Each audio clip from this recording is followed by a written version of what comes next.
just wave your hand, make sure everybody can hear Nancy. Go ahead, Nancy.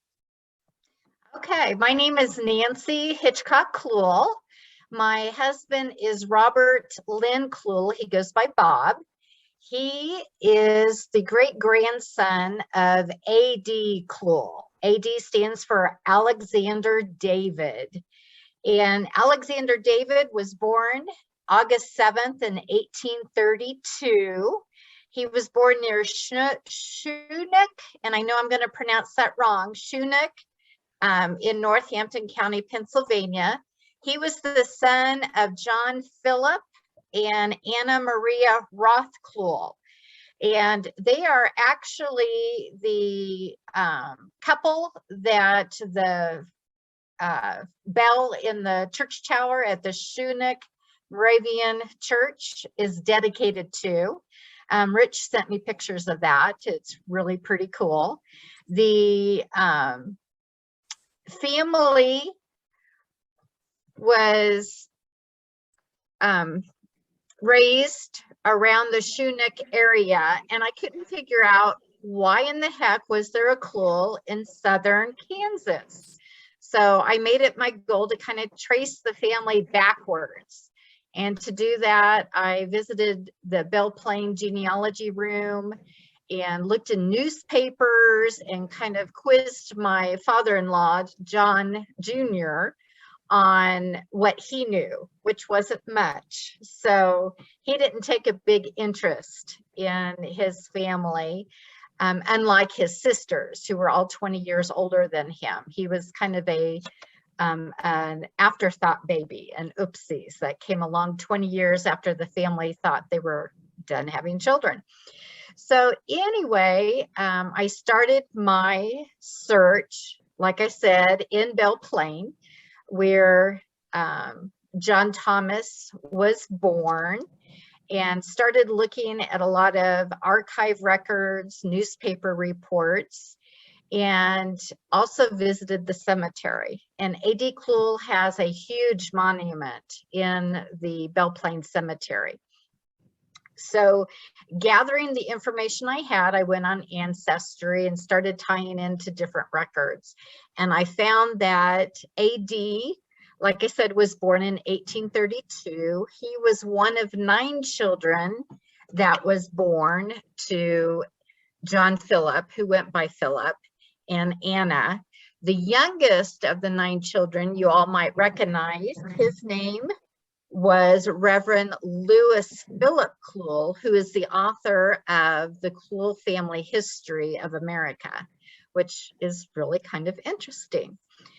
So A.D. lived with his parents until he was 15 years old. And in 1847, when he was 15, he began a term of apprenticeship, during which time he learned his trade as a cabinet maker.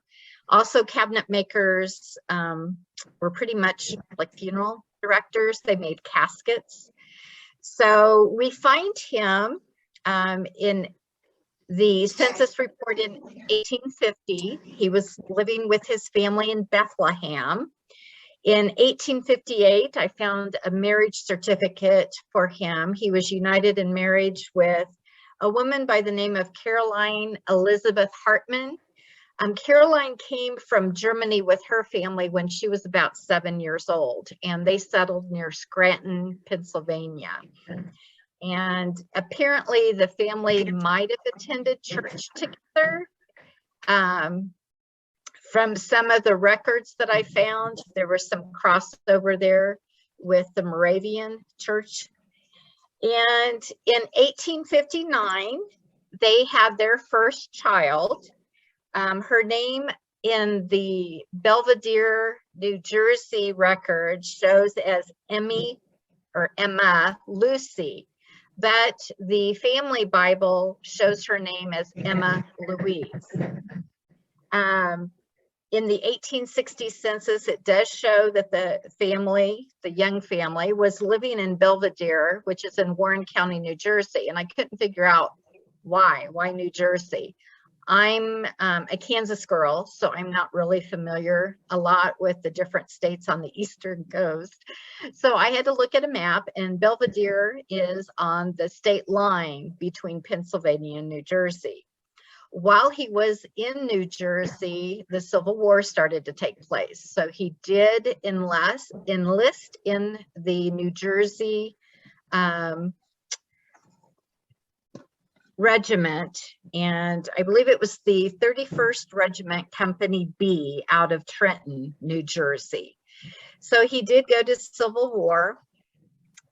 While he was in the Civil War, the death of his first child took place, and that was Emma. She did die at the age of 2.5 years.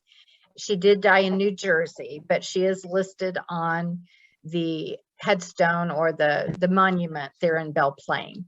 I couldn't find a death record for her in New Jersey, and it could just be that the newspapers aren't recorded yet in that part of town. So he had a child that died in New Jersey, and then he had the birth of a second child, George Philip, who was born in Belvedere, New Jersey. And then in 1863, he had a third child, John David. And when he went to Civil War, I'm assuming he was on the Eastern Coast. I'm not sure what battles he participated in. He returned from the Civil War in July of 1865, which would have been just a few months after President Lincoln was assassinated.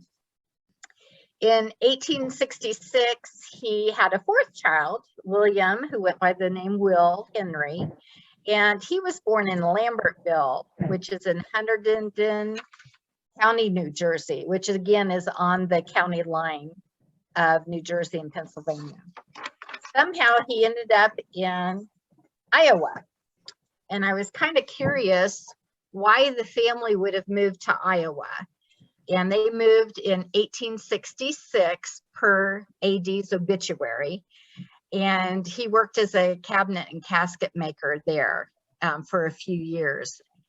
And it turns out that they lived in a place called Grace Hill, which was in Washington County, Iowa. So I'm thinking, what took him to Grace Hill? I'm always kind of curious about why and how people end up where they were. Well, Grace Hill was a Moravian colony that was established, and I just found this out this morning. In 1866, Grace Hill was organized and a church building was completed. The funds to provide the substantial amount of property to create the Moravian settlement was given to Amos Miksch, and I'm not sure how to pronounce that, Miksch, which is a name that we see quite frequently with the Clewells through the Northampton County. Once I found out about all this, I went to find a grave and I looked at the Grace Hill Moravian Church and Cemetery and learned a little bit about it. There's quite a few Beitels, B-E-I-T-E-L, that are also buried there. So it looks like he came with other family members through marriage of the Clewells. And they settled in Iowa for a few years. And usually why they do this is back in the day, it took quite a long ways and a long time to get from one point A to point B with a wagon train. And they usually had to stop to fulfill their larders of provisions to be able to continue the journey. So they spent a few years, I'm going to say about 2 years in Iowa, and then they continued on to southern Kansas.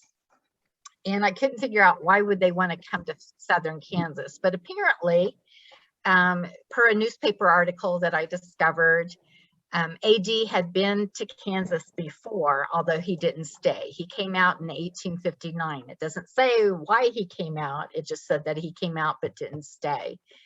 So in 1869, they decided to form a wagon train with 4 other families and come to southern Kansas. They came on out by wagon train. And if you can imagine what would take us a few days in the car, a few hours in the car, if you can imagine coming by wagon train across the flats of Kansas. And I don't know if you've ever seen the Flint Hills, but they are up and down Flint Hills, nothing on them, no wood, no trees, just lots of flint stone. That's why they were called the Flint Hills, because lots and lots of stone. Not really good for growing anything, lots of grazing for cattle, for the buffalo that were here. But also the difficulty in trying to get across that landscape, going across rivers, going across streams, going across creeks in a wagon bed. The wagons were drawn by oxen. We know that from one of the newspaper articles after he settled in Wichita. They did have an oxen team. They wintered in Wichita because southern Kansas wasn't open yet to pilgrims or the frontier people. It was still under a treaty with the Osage Indians. So because of that, the furthest south you could go was Wichita. And so they spent their first winter in a dugout. Rich asked me what a dugout was. I guess Kansas people know dugouts are dug out from the prairie. The prairie grass had long spreading roots, which held it into the ground really well, since there's only no trees, just lots of wind and lots of grass. So what they would do is they would cut bricks into the dirt of this sod, and they would dig into the back of a hill to form a cave. They would use the sod to form the sides, the front, and sometimes the top of the roof. So if you can imagine living in a dirt cave in a hill, that's pretty much what it was like. You had critters that lived there with you. You had dirt for floors. And that's what the family encountered their first season that they came to Wichita. And the children went to a dugout school, any of them that were of an age to go to school. So George, one of their sons, was the oldest and was one of the children that went to the dugout school. Once the territory was opened, the Indians, the Osage Indians, signed a treaty with the United States, and the land opened by the middle of July of 1870. Then the territory was open for settlers to go and homestead. And because AD had served during the Civil War, he was given a land warrant for 160 acres. And he settled not too far from where Belle Plaine is today. Then it would have been just Sumner County. And Sumner County was just in the infant state of being organized. And according to a newspaper article, AD was the first farmer to settle and furrow a row in farmland. And his relatives are still there today. They still own and farm the property. That would be Dawn. Hi, Dawn, if you can wave. I'm not sure how much acreage they have now, but they combined properties and within marriages between the Clusters, the Kreiders, the Clewells. A lot of that has been combined into one big property that Dawn manages today. So anyway, by the middle of July in 1870, they were now down in southern Sumner County, Kansas. And when you have property, you have to prove up or prove your property within 5 years. And to do that, you have to clear the land. And remember, there aren't a lot of trees. So a lot of the clearing of the land was done by mule teams, oxen, and horse. He, AD, and his family homesteaded on a farm 2 miles west and 1 mile north of what later became Belle Plaine, making the family one of the first 4 families that settled and remained in Sumner County. The president of the time was President Grant, so the land patent is signed by President Grant. During the construction of the buildings on the Clewell farm, the family had to winter over while everything was being cleared and built. So they wintered over in a dugout on the banks of the Ninnascaw River, which is to the west by about a half a mile. So if you can imagine a cold winter, being by the river, living in a dugout, which is backed up, you know, on the banks of the river, and then thinking about, you know, what if it flooded? You know, I just, anytime I see the Ninnascaw River, I picture that. The Ninnascaw River is not too far from the farm that is still there today. During the construction of the first buildings, they did live in the dugout, but they also had to get wood because, again, wood was not readily available. So they sent George and a few of the men up to Emporia. Emporia today is about an hour and a half away by car.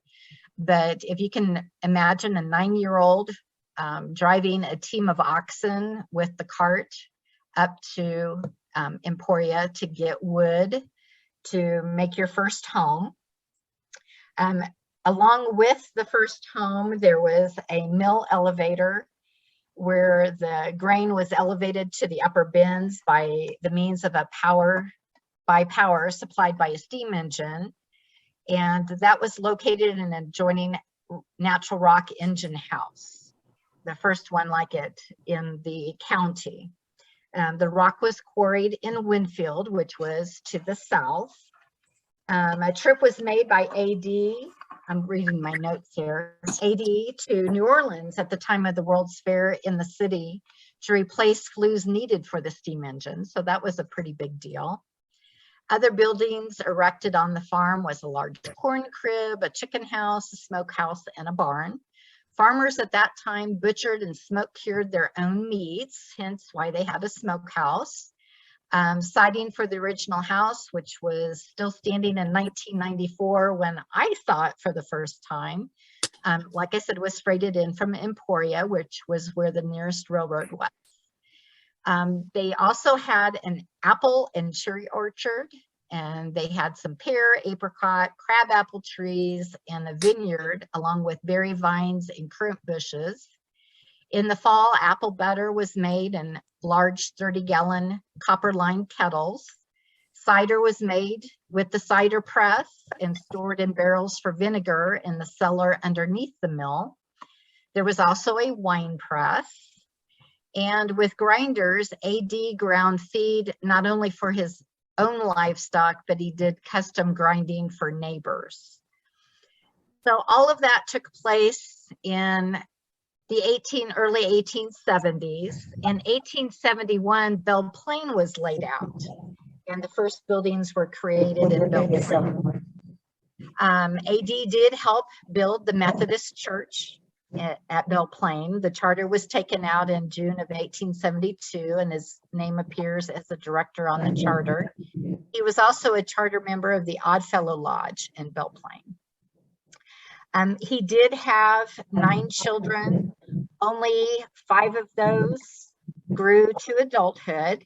He lost the daughter that was born in New Jersey. And again, I haven't been able to uncover what she died of. She was about 2.5 years old. Another son, John David, died when he was 8.5 years old. 1871. So as he was farming his land and Belle Plaine being built, he did lose another boy. In 1873, he had another child, David Lewis. David Lewis only lived until 3 years old. Again, we don't know what he died of. I haven't been able to uncover newspaper reports of that yet. And then in 1877, he had a 7th child, Laura Ellen. She only lived 6 months.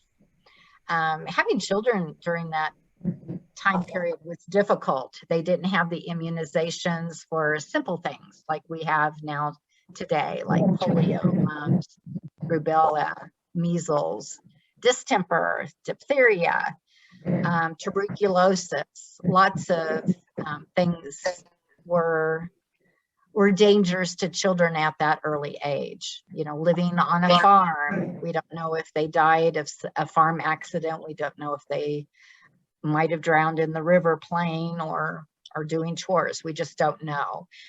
Death certificates in Kansas didn't become a thing until 1910.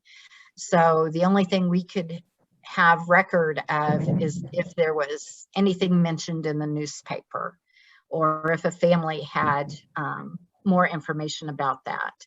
I've seen the family Bible. It recorded the birth and the death dates, the middle names, but it never said what they died of.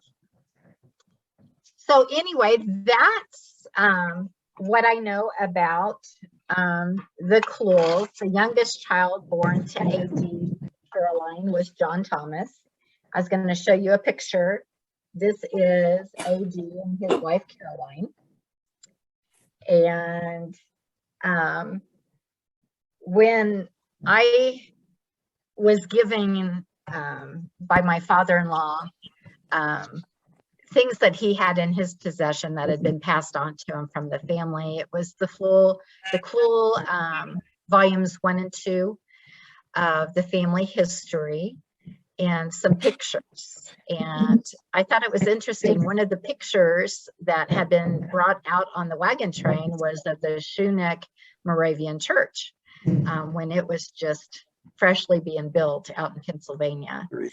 So faith and their church was a big part of their life. Community, because that's all you had to help you, was a big part of their life. When they butchered pigs, when they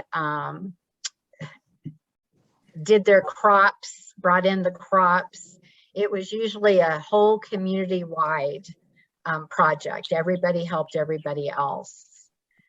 Nancy, if I could interrupt, we have about roughly 5 minutes left. I've sent everybody an opportunity to unmute themselves, and if someone has a question for the next 5 or 6 minutes, feel free to ask Nancy anything that's on your mind about A.D. Clewell and the family.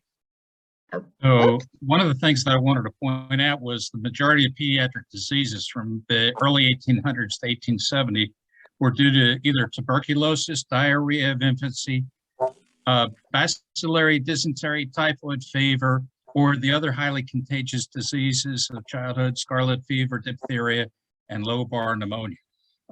So you've got a whole plethora of possible causes of why those kids died early, but they're all kind of common. They're stuff that is treated today without too much difficulty, but they were common early in the 1800s. Diphtheria and tuberculosis are the two that I seem to run across quite a bit. I had 2 aunts from my father's side that died of diphtheria when they were, one was 5, one was 11. So that happened, and they died in like 1905 and 1921. Okay. Well, and I was going to show you, this is a picture of John Thomas. This would have been my husband's grandfather. This is the youngest son of A.D. And that would have been his wife, Bessie. And this is what they looked like. Whoop. this is what they look like on their, I think it was their 55th or 60th wedding anniversary. The Klein. Yep. Very distinctive, Clewell. So do you know what family number they were in the Clewell family book? Oh my gosh, Rich, do you want to help me? I would, except I'm on the road and my books are all back home. Yeah. Mine's on the bookshelf behind me. Baby, father, and mother. That's what they want to know. I didn't get the question. It was AD's father and mother. ADs? Mhm.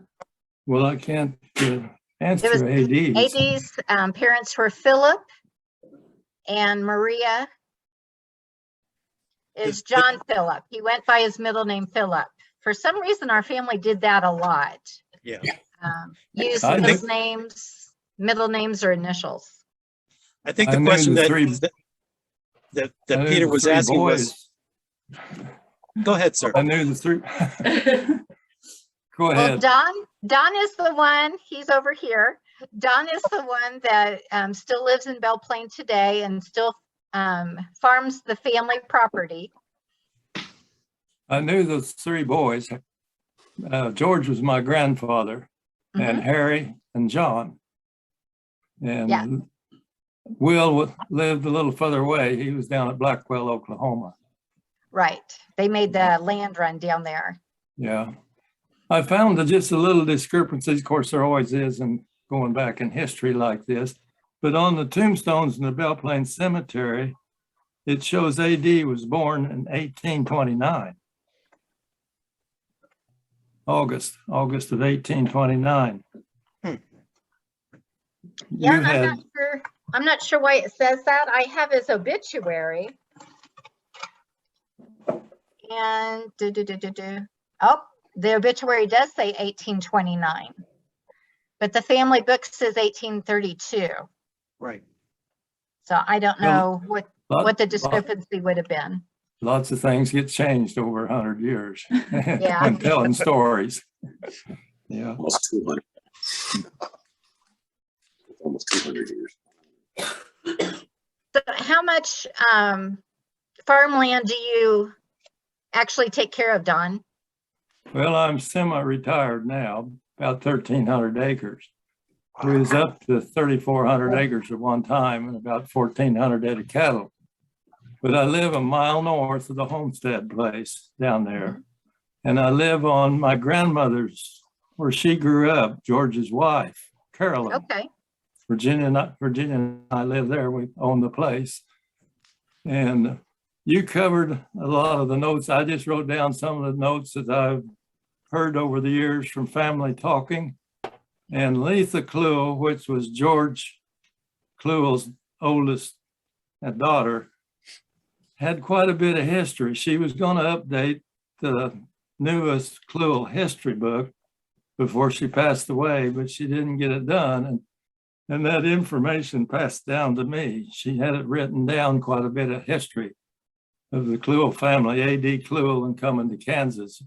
You want me to continue on, or you wanting to get to something Oh, that's else? fine.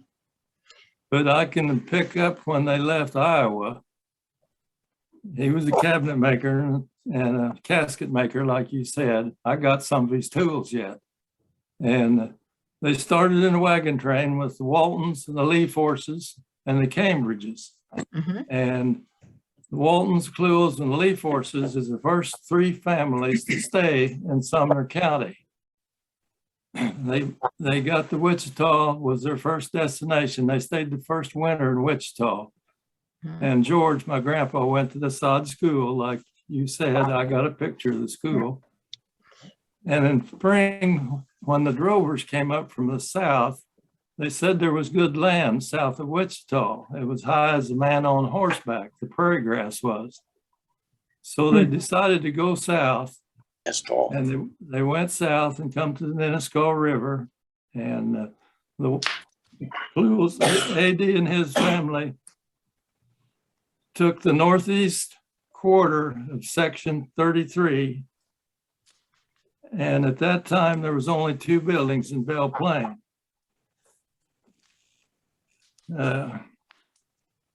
And like you say, they stayed in the dugout on the Nenasko River banks, which was a half a mile west of the home place. We got some pictures of the homestead, the buildings and all, the home. And he had the mill, like you said, done custom work. And the 4 boys and 1 girl that survived to adulthood.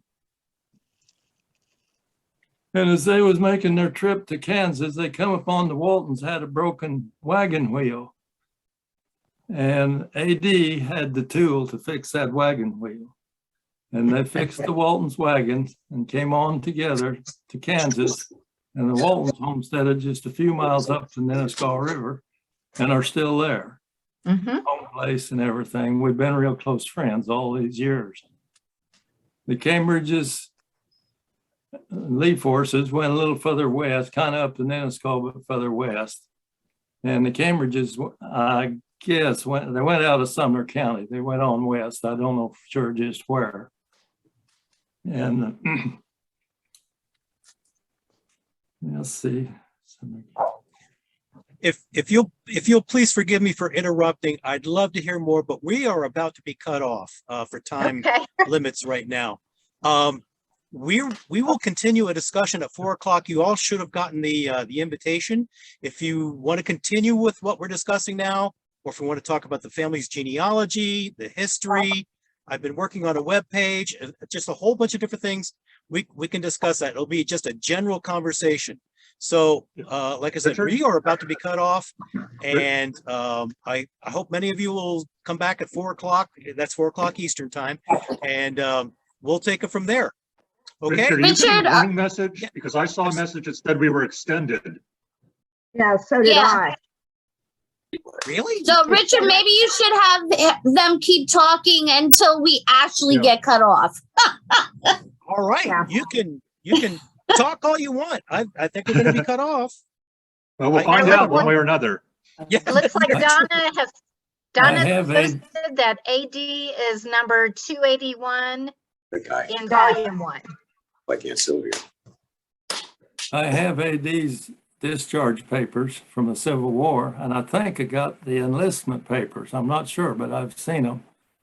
Awesome. Also, yeah, and well, there was something else I was going to say right quick. Can't remember for sure now just what it was. I found a newspaper the- article this morning. I was trying to look up to see what I could find out about any of the children's deaths. And I wasn't successful on that, but I did find another newspaper article dated July 22nd, 1897. And it says, A.D. Clewell, the oldest settler in Sumner County, came down from his farm about a mile east of Belle Plaine yesterday. Mr. Clewell came here and settled where he now lives in 1870, a year before this county was surveyed. He bears the distinction of having plowed the first furrow in Sumner County. He and some friends one day, sometime after he settled here, killed a number of buffalo from what was known as the Big Herd at a place only a short distance west of the present site of this city. Mr. Clewell came here first in 1856, but he did not come to stay until 1870. He knows this county like a book, having been here 27 years.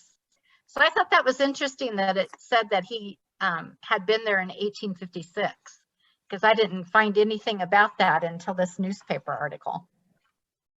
I had heard that. He came to hunt the great herd on The Slate great Creek. herds. So we Great know herd the on buffalo, there were still some remaining at that time. Yeah. Well, there was buffalo. I got buffalo bones up home in the shop. Mhm. Buffalo bones at the shop. Oh, and I was gonna say, the veterans could improve their farm in 3 years and the government would sign it over to them Okay, instead of 5, but it was 5 for a regular citizen, and then 3 for a veteran. 3 for a veteran. And that, Okay. he got his in 3 years. Oh, good. Okay. Yeah, I got the deed to the farm that President Grant signed. Oh, neat. Oh, nice. I would love for you to send me pictures of all that. Well, I'll see if I can get my daughters to do that. Okay. I don't Did you know if you refresh- knew that we moved, Don. What's that? Bob and I moved last year. You know, Bob grew up in Wellington, my husband. Oh, yes. Yeah, you came to the funeral for John and Lita. Yes, I remember that now. Yeah, and we were living up in Olathe, Kansas. Bob retired last year, and we moved out to Colorado Springs. Yeah. So, Well, we're the only Clewells left in Sumner County. yeah. Yeah. Would you refresh About my 5 memory? generations down. I'm sorry. I think we're about 5 generations down, aren't we, from George and Franz? I believe so. I've got my book right here. I got a picture of their first cabins, log I made a cabins. book for my in-laws for Christmas one year. Aren't we 6 generations now graduating from Belle Plaine? Wasn't I was 5th, Dalton would be 6th. Is that right, Grandpa? Yes, that's right. So there was Dalton's John six. Phillip, Yeah. who was AD's dad. And then back from there would have been George Clewell Jr. And then George Kraft Clewell, who was one of the original Clewell brothers. Yeah. George and Frank.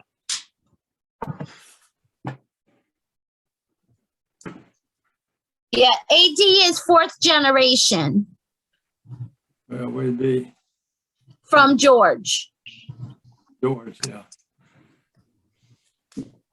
So then John would have been 5th. Yeah. JT, he went by JT. Well, then And my then- folks, my dad's generation would have been 6. We'd be 7. If George His dad. George Phillip, you say was 5th? Uncle. AD would have been 4th. 4th, that'd be 5th, 6th, and 7th. 7th generation. Yes.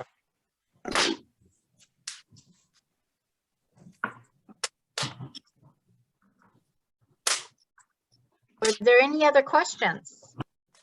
Could you refresh my memory what you said about the number of acres of the original farm? Did you say that was 3,400 acres? No, it was the original was 160. Yeah, it was Oh, 60 acres. I thought you asked what my operation was at one I time. did. Yeah, that was 3,400 acres. Okay, Where they homesteaded was always 160 acres. okay. But your Yeah. farm is only 3,400 acres. Yeah. That's amazing. That's Well, amazing. it's not one of the biggest. And how many head of cattle were there? Did you have? One winter we topped out was 1,400 head. Wow. Yeah. And were your cattle, were they grown for beef? Beef, Were they beef beef. cattle? I was a stalker operator. I didn't have the cows. I bought 500-pound steers and heifers and grew them to the feedlot and then finished them in the feedlot and went to the packer. Yeah. And then I know that Sumner County is the wheat bowl of Kansas, so I know Well, you it grew wheat. It Did you used grow to any- be, but there's a lot of corn here now. Yeah. Yeah. Did you grow anything besides wheat? Oh, yes, I'm pretty well diversified. Wheat, corn, alfalfa, soybeans, Okay. milo. Yeah. Do you also farm is part of the 3,400 acres? Did that also include some of the cluster land? Half of that homestead is the cluster land. Okay. That farm at one time was sold for tax purposes, so I understand. And my granddad bought the farm at that sale auction. And the sister always wanted part of the farm, and he sold her the west 80. And that's Okay. how clusters came into the farm through Okay. marriage. And she's my Okay. cousin. Yeah, Lexi?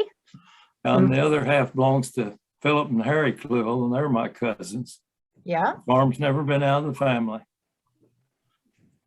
Is there a designation for that, like a centennial farm? Do they do that down in Sumner County?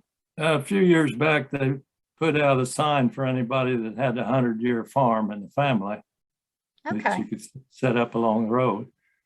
And then Virginia and I live where we live. We bought the place. It's where my grandfather, his wife, Carolyn Hamilton, mhm, had her there. That's where her family was. And that's where we are, where we're at now. We've been there 65 years. okay, Yeah. It's just a mile north of the Homestead Farm. okay. Well, and how much, when they put in don't think that- I-35 going south, the Agree. highway, how much What's that? of the land did that go through? He's got The 80. interstate Yeah, when they put the interstate in. took 20 acres off every half mile. Okay. So did you get, did they pay you for that, or was it eminent domain? No, they paid for it back when land was $300 an acre. Okay, 1956 is when I-35 opened up.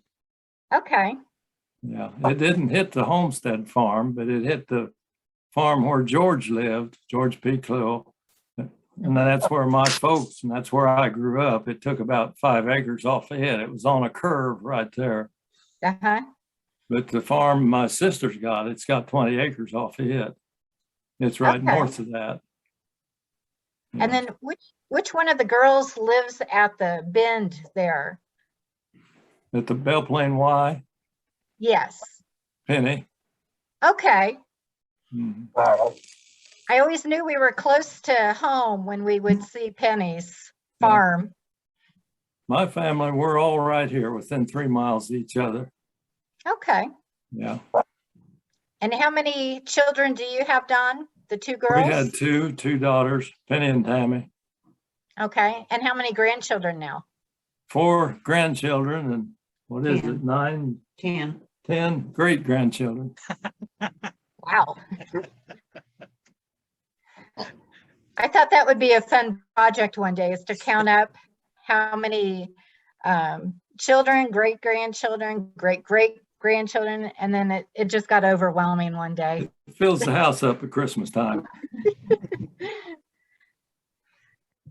So, 3 of the grandkids, I'm one of them. We live in Belle Plaine. My cousin Bo lives where my great grandparents lived, where Dawn grew up. okay, He still lives there. So one's in Mulvane, so not far away. So we're all still around. okay. I know where Mulvane is. Yeah. And that farm, that original house was not torn down, too long ago. Was it what, 15 years ago? No, it's probably been that long. It don't seem like it. Yeah. I remember seeing it in 1990. What I was took that? 1990. I took pictures of it. Oh, when it was taken Yeah, down. Nancy, you have to share those pictures. You have to. Like a digital copy, not just putting them up on the screen.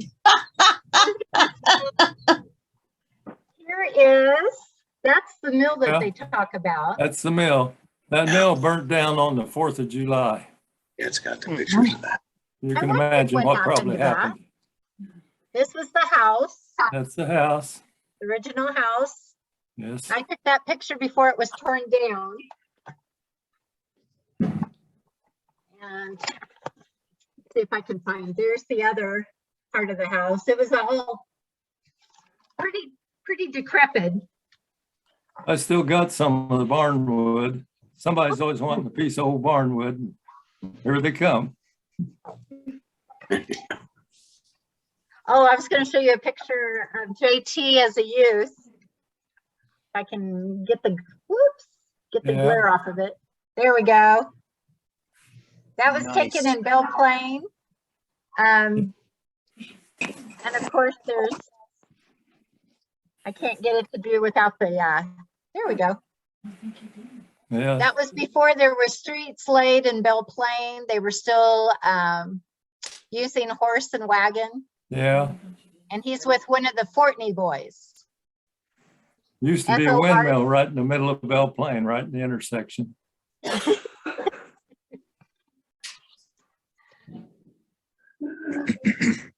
The Homestead Farm's just about a mile and a half west of Belle Plaine. We used to go by it all the time. We'd take the back way. And Yeah, Bob would go home down 81, yeah, sometimes take the highway. I always like taking the back roads. yeah. Well, folks, I am going to cut this meeting off because I've got to go to the other group. I mean, I've got to do it because I'm the host. So Okay, if you guys want to continue talking in the other Zoom meeting, you're certainly welcome to, or you know, we'll continue on, or come up with whatever other subjects. This has been wonderful. It has been so nice to hear about another slice of our Clewell family, a slice that a whole bunch of us have never heard about before.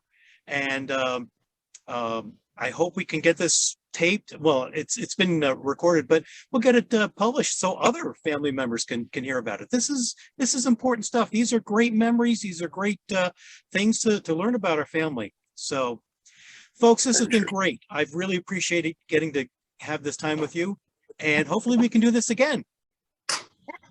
Absolutely. We'll see you all. Thank you, we'll see you all- Richard. You're very welcome. See you all later. Bye. Bye. bye. Did you Bye, stop the recording?